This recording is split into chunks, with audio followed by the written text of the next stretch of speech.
Hello friends, देखिए अपन as वाला chapter कर रहे हैं। ठीक है, उसके 3-4 क्लासें हो गई और जो कल पैटर्न बताया था उसी पे बेस अपन 2 क्वेश्चन और करते हैं। देखिए कल वाला जो किया था अपन ने पैटर्न, उसी के जैसे क्वेश्चन है। देखो पहला क्वेश्चन आपका है, श्याम की वर्तमान आयु उसके बेटे की वर्तमान आयु की 3 गुनी है।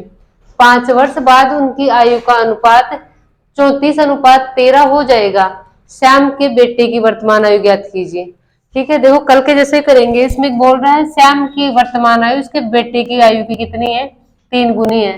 तो श्याम की आयु उसके उसका जो बेटा उसकी आयु का 3 गुना है, 3:1 आ जाएगा। ठीक है, उसके बाद में बोल रहा है कि 5 वर्ष बाद उनकी आयु का अनुपात 34:13 हो जाएगा। 5 वर्ष बाद में उनकी आयु का अनुपात 34:13 हो जाएगा। देखो कल के जैसे ही करना है। कल अपने सबसे पहले अपन ने देखा था कि यहाँ पे डिफरेंस कितने का है। यहाँ पे देखो 2 का अंतर, और यहाँ पे कितने का अंतर हो जाएगा आपका, 21 का अंतर हो जाएगा। ठीक है, इस डिफरेंस को सेम करना होता है। इसके लिए देखो आप ऊपर वाले को इसको 21 से इंटू कर दो, और इसको आप नीचे वाले को आप 2 से इंटू कर दो, तो आपका डिफरेंस सेम हो जाएगा। देखो 21 दूना 42, यहाँ पे भी 21 दूना 42, दोनों जगह 42 42 आपका सेम हो गया। 21 63, 21 को मतलब 3 को 21 से इंटू करोगे तो यहाँ पे 63 आ जाएगा, और 21 से कम 21। ठीक है, ऐसे यहाँ पे 34 को आप 2 से इंटू करोगे तो यहाँ पे 68 आ जाएगा आपका, और 13 को 2 से इंटू करते हो तो आपका आ जाएगा कितना, 26। देखो यहाँ से यहाँ तक आने में वर्षों में कितने वर्ष का अंतर है, 5 वर्ष का अंतर है। ठीक है, लेकिन अनुपातों में कितने का अंतर आ रहा है, 63 से लेके 68 आ रहा है। मतलब 68 माइनस 63 आपको कितना आता है, 5 ही आ जाएगा। तो 5 की वैल्यू 5 हो जाएगी। इसके बाद में इसने पूछा है कि श्याम के बेटे की वर्तमान आयु ज्ञात कीजिए। श्याम के बेटे की वर्तमान आयु कितनी है, 21 से आपको क्या करना पड़ेगा, इंटू करना पड़ेगा। 21 से इंटू करोगे तो आपका कितना आ जाएगा, श्याम के बेटे की वर्तमान आयु 21 वर्ष ही आ जाएगी। ठीक है, इसके बाद में अपन देखो सेकंड क्वेश्चन करते हैं।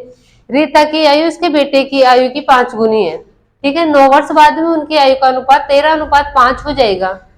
तो रीता की वर्तमान आयु ज्ञात कीजिए। सेम वैसा ही प्रोसेस होगा इसमें भी। देखो रीता और उसके बेटे की आयु का अनुपात कितना दे रखा है, 5 गुनी है। रीता की आयु उसके बेटे की आयु की 5 गुनी हो गई। ठीक है, 9 वर्ष बाद में उनकी आयु का अनुपात, 9 वर्ष बाद में उनकी आयु का अनुपात कितना हो जाता है, 13:5 हो जाता है। ठीक है, वही सबसे पहले आपको डिफरेंस देखना है। यहाँ पे 4 का डिफरेंस आ रहा है, यहाँ पे कितने का डिफरेंस आ रहा है, 8 का डिफरेंस आ रहा है। 4 और 8 को आपको सेम बनाना है तो क्या करोगे आप, बस ऊपर वाले को आप 2 से इंटू कर दो तो देखो 8 आ जाएगा। यहाँ पे 8, यहाँ पे 8 है ऑलरेडी। ठीक है, 2 से इंटू करोगे तो ये तो हो जाएगा आपका 10, ये कितना हो जाएगा 2। देखो यहाँ से इस अनुपात और इस अनुपात में वर्षों में अंतर आ रहा है आपका कितने का, 9 वर्ष का। और 10 से 13 अनुपातों में अंतर कितने का हो जाएगा, 10 से 13 बढ़ा है। देखो इधर भी आप देख लो, 2 से 5 कितने का अंतर आ रहा है, 3 का अंतर आ रहा है। इसके बाद में इसने पूछा है उससे इंटू कर दो। देखो इसने पूछा है कि रीता की वर्तमान आयु ज्ञात कीजिए। रीता की वर्तमान आयु है आपकी 10, तो इंटू कर दोगे आप इससे 10 से, 3 से काटोगे 3 बार कट जाएगा, और आपका आ जाएगा रीता की आयु कितनी आ जाएगी, 30 वर्ष आ जाएगी। ठीक है, थैंक यू।